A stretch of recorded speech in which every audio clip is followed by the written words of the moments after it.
This is a love story. It's about the good old days, when men were men and women were women, and books were books, with glued or even sewn bindings, cloth or paper covers, with beautiful or not-so-beautiful jackets, and a musty, dusty, wonderful smell. When books furnished many a room, and their contents, the magic words, their poetry and prose, were liquor, perfume, sex, and glory to their devotees. These loyal readers were never many, but they were always engaged, always audible and visible, alive to the romance of reading. Perhaps they still exist underground somewhere, hidden fanatics of the cult of the printed word.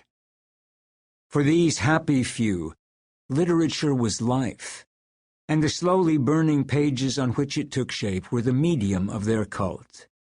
Books were revered, cherished, hoarded, collected, given, and sometimes borrowed, though seldom returned. The rarity of an item, the number of copies in an edition, the beauty and complexity of its printing, occasionally the quality of its contents, determined its value. Once in a great while, a book was deemed to be worth millions. Works that bore the signature of their authors were objects of veneration, displayed under lock and key in the inner sancta of great libraries and museums. Writers, in those days only a few assumed the mantle of authorship, a demanding and even dangerous vocation, were the high priests of this religion, shunned and held in suspicion by the unwashed, but idolized by the initiated faithful.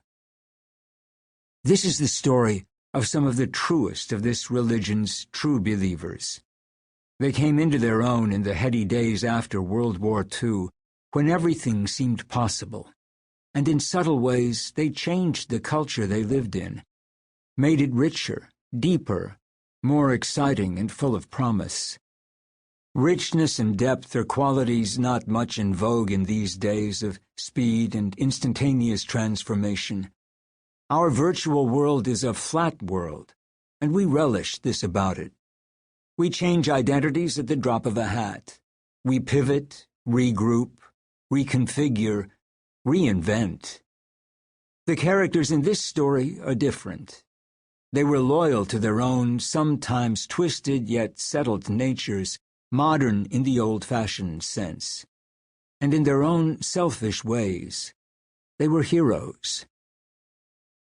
This is also the story of our country's love affair with one of its great poets. Ida Perkins streaked across the sky of American life and letters as a very young woman, and remained there in one way or another until her death in 2010 at the age of 85.